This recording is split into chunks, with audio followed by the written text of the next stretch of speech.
Assalamualaikum warahmatullahi wabarakatuh. Apa kabar kawan-kawan semuanya dimanapun berada, semoga sehat selalu, masih dalam lindungan Allah Subhanahu Wa Taala. Ya, jumpa lagi di sini di ngobrol sekitar horor ya. Betul. Masih bersama Mas Ayung, masternya ini. Master apa? Cerita-cerita yang horor-horor nih.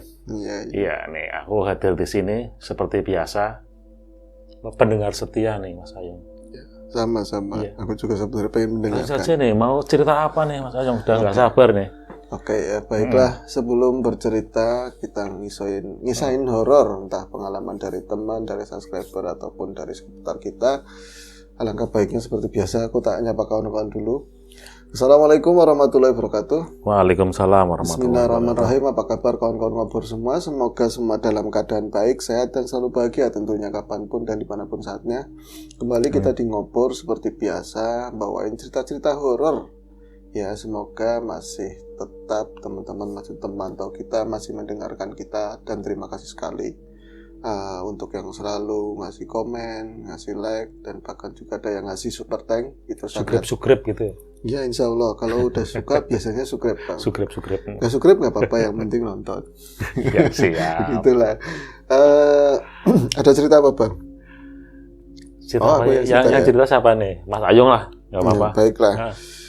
Ya, tersebutlah di berbagai cerita ngobrol yang lalu kalau nggambarin seputar cerita-cerita tentang pribadi, cerita-cerita pengalaman horor yang pernah aku alami sendiri.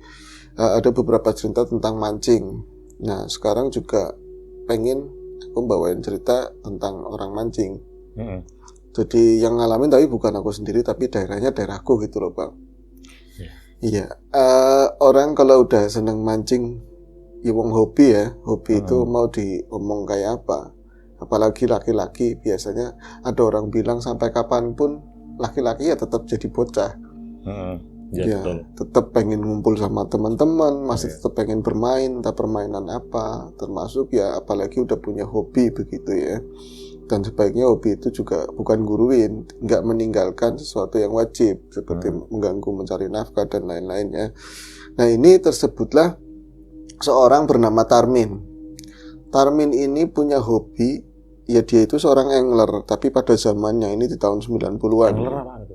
Angler itu pemancing. Oh, pemancing. Sebutannya angler gitu ya. Jadi kalau jenengan walaupun 1-2 kali mancing ya aku sebut angler. Oh, angler. Berarti memang penghobi itu ya. Iya, ada pemula, ada yang udah buyutan, udah lumutan, itu banyak angler. Ya itu namanya Tarmin. Tarmin itu bukan pemancing profesional, tapi profesional dalam artian yang memang udah mencari nafkahnya memang dari mancing gitu ya. Tapi dia memang hobi mancing lebih ke ngelalu Bang. Lalu itu artinya nekat. Iya nekat. Emang dia orangnya, kata yang cerita gitu ya. Itu ini dari sumber yang udah cerita, tapi nggak mau diomongin sama siapa. Yang jelas aku juga tahu orang itu siapa ya gitu ya. Jadi si Mang Tarmin itu memang lalu dia itu karena pernah ada kecewa di masa lalunya sama istri. Jadi kisahnya dulu katanya dia itu seorang yang memang giat banget bekerja, walaupun jadi kuli apapun dipegang, dia itu serba bisa, dari urusan listrik, ya dari urusan bangun rumah, bikin gubuk, pokoknya sesuatu yang bikin sesuatu lah begitu ya. Multi talenta. Bahkan terkadang juga kalau misalnya ada acara-acara tertentu dia masih nyumbang lagu, ya ada senimannya sedikit, nyanyi-nyanyi, karaoke seperti itu. Tapi setelah pernah ada peristiwa yang bikin dia kecewa itu, orangnya sama sekali berubah. Yang tadinya itu sering bergaul sama lingkungan, bahkan di lingkungan KRT-an, bahkan kelurahan begitu, dia lebih tertutup dan pelariannya jadi sering mancing. Tapi ya karena memang rasa kecewa itu, mungkin istrinya merasa itu kesalahan saya, dia kayak nggak ada kekuatan untuk menghentikan. Pak, udah jangan begitu, kerja seperti masa lalu, seperti yang dulu-dulu kamu jadi dirimu yang lalu itu nggak bisa. Nah, konon katanya perkaranya ya orang ya menang salah ya, kata orang Jawa, pernah salah, punya hak untuk salah, dan orang itu harus membenahi kesalahannya kan. Istrinya itu pernah sekali waktu, emang dari dulu dia punya hobi mancing, tapi kan nggak melulu. Paling kalau misalnya hari libur, misalnya tukang cenderung kan liburnya hari Jumat. dia tuh mancing habis Jumat, kalau enggak pagi nyampe mau Jumat itu pulang kayak gitu kan. Terus nyambung lagi itu. Nyambung lagi mancing. Enggak, biasanya sih kalau ini istirahat buat keluarga, terus nyiapin pekerjaan besok begitu kalau misalnya mancingnya pagi. Nah, pernah mungkin ya tadi ya godaan gitu ketika Tarmin itu oleng, yang tadinya bisa ngasih nafkah itu hari-hari itu dapat ngasih berapa, bahkan bisa lebihannya buat ditabung, buat beli cincin anak, buat beli kalungnya istri. Itu di bulan tersebut katanya lagi kena skala bendu, bahasa Jawanya itu lagi banyak apesnya, banyak nggak kerjanya, rezeki lagi bener-bener lagi diuji lah. Krisis lah istilahnya. Lagi krisis. Tarmin pun akhirnya yang tadinya sering di rumah banyak waktu sama keluarga, dia juga sering keluar, curhat, ngobrol, dan memang pekerjaan juga banyaknya kan dari teman, jalannya dari teman. Nah itu malah diartikan beda sama istrinya. Sebut saja nama istrinya itu Uci ya, Mbak Uci. Mbak Uci itu zaman segitu ya belum ada HP. Belum ada HP, dia itu punya tetangga itu bukan orang situ, katanya orang luar Jawa yang ngontrak di dekat rumah, ada beberapa rumah lah dekat-dekat kebun itu, ngontrak sendirian, katanya punya hubungan sama Bu Uci. Oh, yang ngontrak itu cowok itu. Yang ngontrak itu cowok, ngontrak rumah segelundung buat sendirian gitu kan. Cuman kan lagi ya kalau misalnya sama si Tarmin ya akrab juga, tapi di luar Tarmin ngerti, katanya itu sering ketemu di kebun, ketemuan di sawah, di gubuk-gubuk begitu, entah berbuat mesum entah apa, itu baru desas-desus Bang. Kemudian pada saat yaitu kecewanya banget kecewa itu ketika kata-kata tetangga atau ya kerabat yang ngomong kayak gitu dianggap serius sama Tarmin, dan dia itu ngegapin sendiri, memang melihat sendiri istrinya itu lagi ya bahasanya lagi mesra-mesraan lah di gubuk dekat sawah gitu. Jadi dia pulang mancing, waktu itu pulang mancing di rumah anaknya itu nangis, ditanyain mama mana, ibu mana, ibu nggak tahu, pergi lunga katanya pergi. Kamu udah makan belum? Lihat di pendaringan, lihat di tempat makan itu belum masak. Kok anaknya sampai ditelantarin begitu? Nanya sama orang tuanya Uci, kan udah ibu-ibu sepuh. Orang ngerti, aku pengen aku aja belum makan. Bu bocah lungane mengendi, nggak tahu perginya kemana. Tahu-taunya ada tetangga yang ngomong, Uci itu mlayune ngalor.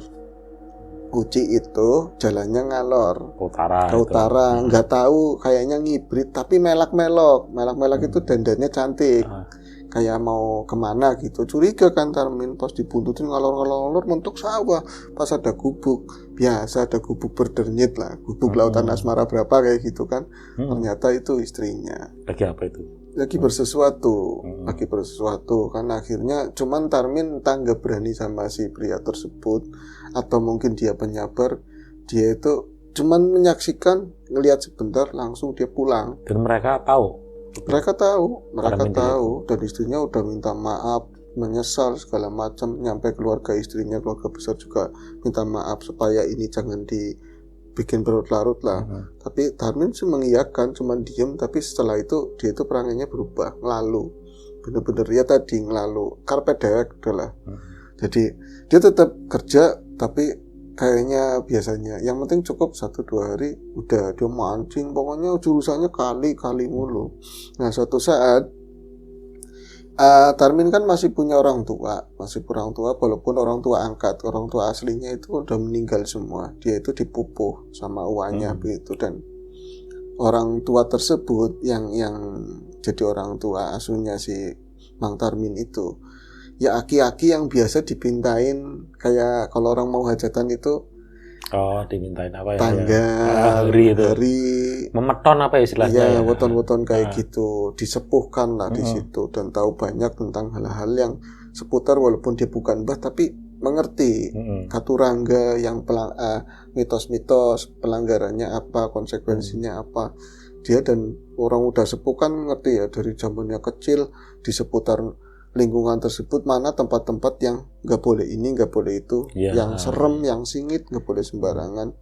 Itu ngelihat sepak terjangnya anaknya sendiri yang mulai ngelalu, itu sebenarnya si mbah tersebut Mbak Wage lah, sebut aja Mbak Wage itu udah firasat, udah ngomong, udah sepuh banget tapi masih punya istri, masih sehat semua lah. Cuman ya penyakit tua begitu. Udah ngomong begitu. Mane kayak bocah tambang lalu, itu bocah itu tambang lalu, tambang nggak bener. Tambah nekat-nekat itu. Iya, kalau orang mau marah, mau nggak nerima, terus nggak mau melanjutkan rumah tangga sama istrinya, mendingan dicerai dulu. Kalau kayak gini cerai enggak mau nambahi dosa tok, saling menyakiti gitu, saling menyakiti tok. Iya kok, aku ngomong ini wis kesel, aku tuh ngomonginnya udah capek. Terus aku punya firasat nggak enak tentang anak itu. Yang aku tahu dari beberapa laporan tetangga-tetangga, kayak sering kedongsukan, itu sering mancing lah, pastinya di tempat-tempat yang nggak semestinya, dan orang sini itu menghindari lokasi tersebut. Belusukan yang tempat-tempat terlarang. Iya, tempat terlarang. Jadi kan kalau di kampung biasanya ada tempat-tempat yang memang itu ya, jangan didekati, bahaya, punya riwayat apa. Tarmin itu ke situ. Jadi tambang lalu sampai kadang-kadang nyampe maghrib baru pulang. Aku tuh dengar dari tetangga katanya di situ udah 2 hari. Bokane, siapa tahu kalau lama-lama dia di situ, beli situnya itu terusik, atau malah dia kan lagi pikirannya kayak gitu, malah nanti kenapa-napa lah. Ya yang penting didongani baik, yang penting sampean itu donga yang baik-baik, doa yang baik-baik, jangan nyepatani Pak. Ya ora delingna, aku ora enak, wong tua itu perasaannya itu nggak enak tentang Tarmin. Nah itu baru ngomong kayak gitu, tahu-tahunya dapat kabar. Ya itu kan ngomong sekitar jam 10-an pagi lah. Dulu jam 10-an kayak apa ya, orang masih banyak kebun, banyak apa, belum ada HP. Kalau ngabarin ke rumah orang terus gawat, itu kan Bang pasti kalau orang perempuan ya pakai jari dia cincing-cincing kayak gitu kan. Ya wah kayak gitu kan. Wah ke bocah apa kayak seperti itu. Jadi memang benar-benar kikuk itu, panik. Itu kayak gitu diketok pintunya kan. Tahu-tahu ada orang tua, ya tetangganya Tarmin itu ngabarin, kayak bocahnya kayak gitu, anaknya itu seperti itu. Ya dianggapnya tetap bocah walaupun umurnya udah 45-an. Kenapa emang si Tarmin kenapa? Geletak katanya, geletak di pinggir kali. Kali mana? Kali dekat lapangan. Tetap dulu ada, bukan lapangan sih, cuman kadang-kadang kegiatan desa sering ada di situ. Tanah lapang gitu ya. Iya, tapi kemarinnya katanya benar jadi lapangan beneran. Jadi ada kali gede, terus ada percabangan kali yang ya lumayan enggak terlalu gede sih, kali kecil. Tapi kalau misalnya kali gede itu, misalnya debit air lagi besar, terus arusnya deras, kali itu pasti tenang, banyak tenangnya. Kalau misalnya kali gede itu keruh, kali yang kecil itu tetap aja airnya itu bening hijau. Jadi ikan itu memang banyak banget. Tempatnya ikan bertelur itu ke kali kecil, bahasanya kayak gitu. Nanti kalau udah balik ke kali gede. Nah, orang bilang gitu ya, kata si Mbak itu, kalau misalnya kali gede, belis-belis ya, penguasa gaibnya itu campur banyak begitu ya, banyak. Jadi banyak daerah yang memang aman buat mereka, yang ini daerah bebas di sektor berapa lah, itu daerah bebas, ada lintasan bebasnya. Tapi kalau kali kecil kayak gitu, biasanya tempatnya yang bedut-bedut, yang udah nggak boleh lewat di daerah aliran bebas. Mereka itu banyak lewatnya itu di kali-kali kecil, makanya kan nggak boleh sembarangan. Orang-orang menganggap kali itu lewung, kali cilik kayak gini. Justru yang kecil-kecil itu yang kadang-kadang cenderung diremehkan ya. Yang diremehkan itu cukup buat lewat yang kereng-kereng. Yang di kali gede itu nggak diterima, yang banyak kasusnya lah. Kayak orang aja kan, misalnya di tempat rame nggak boleh ngumpul, berarti kan orang yang kayak gitu. Nah, itu di tempat seperti itu. Jadi Tarmin itu udah 2 hari itu dia itu di sudut lapangan. Dan sempat kan ada saksi mata yang sama-sama mancing. Dia itu mau pulang dan udah waktunya ada jam 5. Dulu kan jam 5 udah gelap banget ya. Ini apa, tumbuhannya udah nangkep rungkut begitu ya. Kali sama kali udah dari samping kanan seberang-seberangan udah begini. Udah nyangkut gitu ya. Udah nyangkut. Jadi udah gelap banget. Dia juga balik mancing. Orang itu balik mancing. dia itu ngelihat si Tarmin duduknya itu terlalu dekat sama air.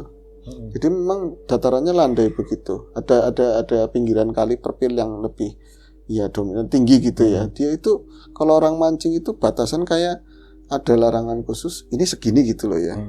Takutnya kalau misalnya ada anaconda nggak ada. Terus ada buaya juga itu cenderung di dekat muara gitu. Kalau kali-kali kecil kayak gitu. Tapi mereka tuh meyakini kalau dekat itu segitu itu nggak pas mancing segitu. Takutnya dicawel. Sama siapa? Ya hantu air, bruncul, rawean, ya Pak Bruncul ya Bang ya. Iya, kalau cerita-cerita di sini tuh bruncul udah lumrah, yang bentuknya ya gitulah, sama hantu air yang bentuknya rambut. Dia kadang nyedot ke dalam, nanti korbannya kadang ya ada bulu-bulunya bocor segala macam, nggak paham deh. Yang pasti aku pernah nyaksiin orang yang katanya korban seperti itu, dan modelnya memang persis sama yang digambarin, walaupun secara dohirnya sih emang dia kepleset atau aku nggak paham.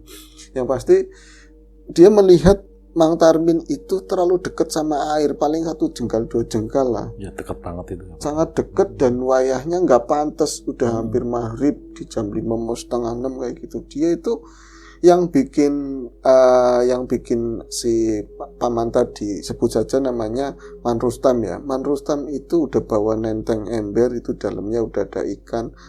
Men, min aja kono kowe deleng. Min, itu jangan di situ. Jangan di situ, ngalih. Pulang udah sore, jangan di situ. Itu lihat. Dia ngomong kayak gitu. Tarmin gak bergeming sama sekali, cuma ngelinguk ke arah atas. Dan dia gak kayak orang tadi ngelalu ya, jadi banyak pikiran yang kependem. Dia nggak nyapa, nggak gubris omongannya orang. Cuma lihat doang kayak bocah songong gimana sih, kayak orang songong cuma lihat doang. Dan orang itu teriak lagi, bukan apa-apa Bang, yang dia saksikan itu di lapangan itu ada cabang kali lagi yang kecil lagi. Jadi dia itu pas di pertigaan itu rada landai, dekat banget sama air. Emang itu rumput-rumputan, tapi yang dia lihat Tarmin itu dudukin sesuatu di bokong, itu dudukin sesuatu kayak mancing. Kalau misalnya terlalu glosor kan gak enak, kalau ada banjikannya di sini buat bokong. Dia nyantai banget. Men, kau nangis sore kon apa? Di bawah kamu itu apa? Kamu dudukin apa? Ya Allah bocah. Itu lebih tua kan, yang ngomong lebih tua. Kamu cuma lingkup doang, lihat ke bawah biasa aja kayak nggak ada apa-apa. Lah yang dilihat itu apa? Sama Mang Rustam tadi. Tarmin itu dudukin lingkaran Bang, jalabia bahasanya, kayak lingkaran itu. Tadinya juga dia nggak bengok-bengok ya, nggak teriak-teriak, pas udah ngeliat wujud dipertegas begitu kan ada gelap. Ya Allah, itu segede ya, nggak terlalu gede banget sih, lingkar mungkin itu satu paha orang dewasa, satu betis orang dewasa. Itu ular lingkar, kayak yang lingkar itu. Ya gini lingkar lagi bikin jalabia. Nah, jalabia itu jajan kuna ya. Jadi kayak lingkaran obat nyamuk, muter didudukin sama si pas tengah-tengah Tarmin, pas tengah-tengah kayak ayam-ayaman di situ loh. Dan kepalanya itu di sampingnya kepala Tarmin sendiri begini, ada berdiri gitu, sama-sama ngeliat ke air. Dan ketika Mang Rustam tadi ngomong, men, kau deleng, kamu tuh jogongnya apa, kamu dudukin apa, ayo pergi, gawat kau sih lu, udah jam segitu. Si Tarmin itu nengok ke atas, ular itu juga ingat juga, sama dia juga sama nengok. Nah ini nengok balik ke air, itu juga nengok, sama nengok. Ya Allah, bocah kok kayak gitu. Men, eling itu di bawah itu apa? Itu karena memang ya dia kan simpatik ya, maksudnya kasihan. Tarmin itu akhirnya balas, kori balik kok, tua kakek ngomong, tinggal pulang. Jangan banyak ngomong. Aku ini lagi dedet. Kalau dilihat di embernya sih pating kecupak kayaknya banyak ikannya, entah itu lele atau gabus ya. Bocor bisa dikandani, nggak bisa dikandani. Akhirnya itu pulang. Nah, tapi pulang kepikiran Tarmin sebenarnya itu yang didudukin yang saya salah lihat, dudukin ular apa memang itu memang ular, tapi ya tuh gimana ya. Nah, si Mang Rustam itu cerita sama istrinya. Sama istrinya itu udah ketemu rumah itu maghrib. Nah, maghrib Mang Rustamnya kepikiran terus, udah makan, udah sholat apa. Lagi apa sih, Pak? Aku jadi kepikiran Tarmin loh. Tarmin udah pulang, apa jangan-jangan dilorot. Bahasanya itu dilorot. Ditarik atau dianuin sama penghuni situ. Pak, aku juga jadi malu kepikiran. Mendingan sampean kalau jangan ke rumahnya Tarmin. Primen susuli apa gimana kita susulin atau apa? Ya jangan sama saya perempuan. Saya diapa-apain situ mau jadi duda gitu. Itu kan akhirnya ya udah situ ngajak siapa gitu sangu baterai, sangu center. Jangan ke rumahnya Tarmin, tapi langsung ke lokasi yang sampean lihat tadi Tarmin di mana. Aku jadi kepikiran gimana kita ada sedikit saudara sama dia. Ya kan, akhirnya Mang Rustam itu ngumpulin yang mau gitu ya, saudara-saudara tetangga sekitar itu berangkat 4 orang, terus jalan kan dari tadi ya banyak rumah itu ke pinggiran kali kan udah ngelewatin sawah, mana belet katanya banyak lumpuran, galengannya itu yang jalan buat sawah itu lagi nggak bagus begitu ya, orang padinya udah setengah tinggi kan, lihatnya tuh blosak malam-malam pakai senter ke sana, yus pirang-pirang sing diberui, banyak yang dilihat katanya. Orang dulu kan ya nggak kayak sekarang, apa ya, di mana tempat itu misalnya di situ misalnya ada pocongan, ya ada. Di situ ada nongkrongnya gondoruo, ya soalnya walaupun gondoruonya nggak ada, baunya ada, kayak bau singkong bakar itu.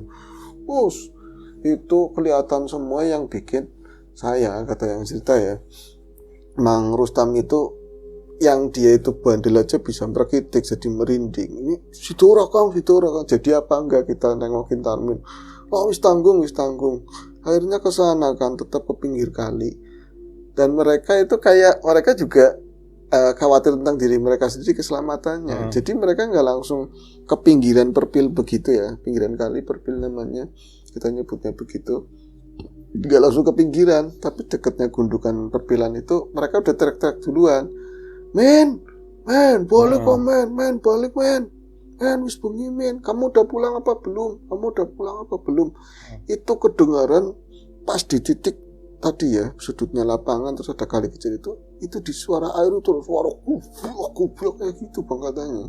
Suara kayak air itu di situ ya lebih cenderung stabil, jadi airnya tenang, nggak tahu harus bawah nggak tahu itu ya, tapi yang jelas sampai sekarang juga kalinya nggak gede, itu kalinya kecil.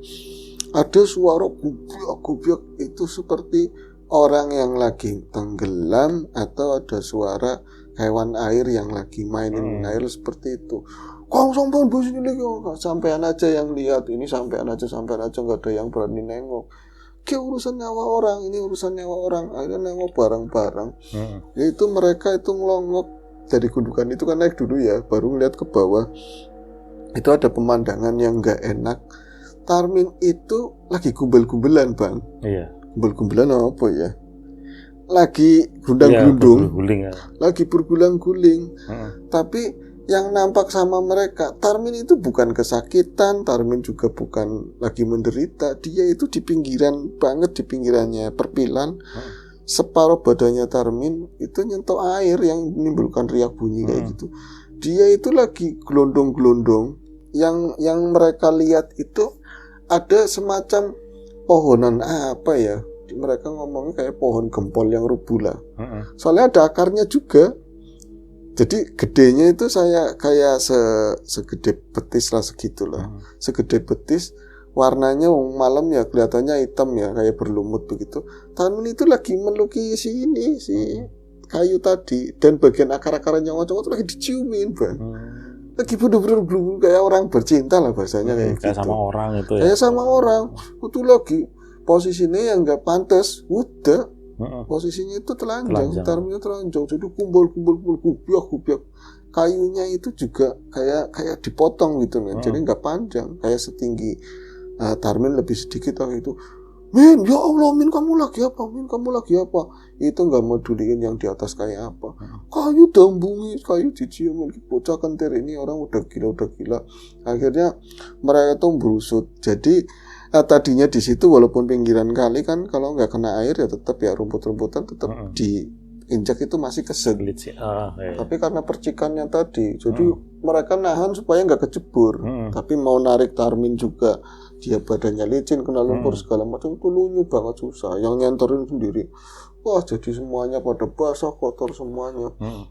Itu nggak bisa dipisahin, bener-bener nggak pisahin. Untung salah satunya itu katanya pernah nyantri atau apa, dia itu baca surat An-Nas atau apa sambil Allahu Akbar, yang ditampak bukan tarminnya, yang ditampak kayunya. Pak, ditampak, dikepret begini ya. Pak, Allahu Akbar. Itu apa ya, di luar nalar kita sama sekali. Yang kita lihat pada saat itu, si kayu itu kok bisa biluk-biluk loh, bisa belok-belok, kayu itu bisa lentur, kayu itu lentur. Aku nggak bilang, kami itu nggak bilang itu jadi ular ya, tapi bisa melusut di pelukannya si Tarmin itu, melusut itu lunyu, bisa lentur begitu, kayak ngelibet ke badannya Tarmin sebentar, terus langsung jebur ke air, bleng kayak gitu. Kita sambil bengong, Tarminnya itu diem aja sambil baringan begitu, kayak kehilangan sesuatu loh. Dia ngeliatin ke arah mereka, melongo gitu Tarminnya. Nah kami kan nungguin kayu itu jadi apa, itu beleng, gak ada apapun, cuma ada teriakan, kayak ada bukan teriakan, ketawa, ada ketawaan yang benar-benar ngeledek. Tapi di tahun itu ya gelap gulita, cuma ada senter baterai, air, bisa dibayangkan kayak apa, ada suara ngekek perempuan kayak gitu doang, suara ngekek perempuan. Dan sekilas lalu itu pun yang lihat cuma satu yang megang senter. Ketika mereka konsentrasinya mengangkat Tarmin ke atas, terus dikelambeni lah bahasanya, pakai bajunya cuma pakai di atas. Itu sempat pada saat mau ninggalin lokasi, dia nyenterin kali lagi, itu ngelihat bagian kayak ekor, bagian kayak ekor ular lah kayak gitu. Astagfirullahaladzim, dia kayak gitu semua. Kenapa? Enggak diceritain, kecuali udah di rumah.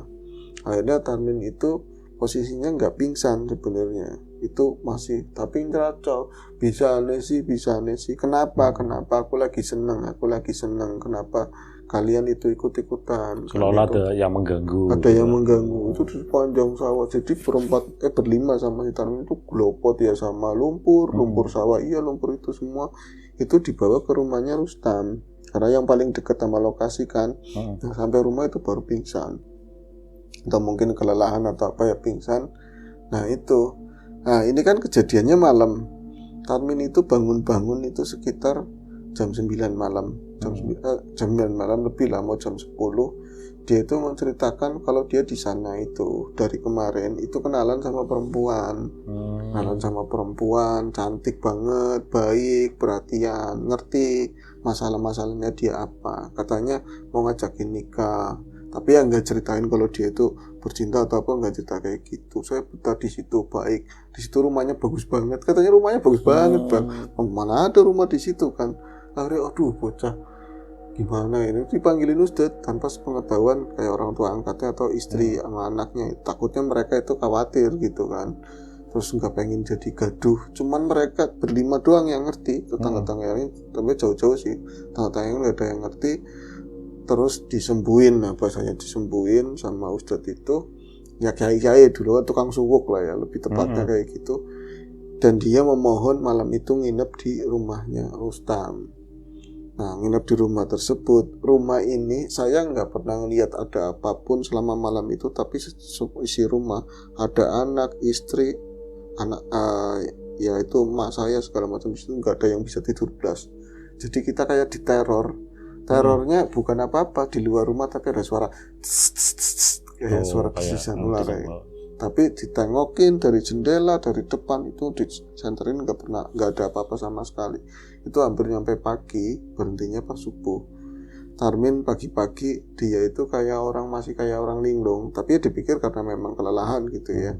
Terus pas udah sarapan, masih di situ juga, belum mau pulang, jam 9 itu pingsan lagi.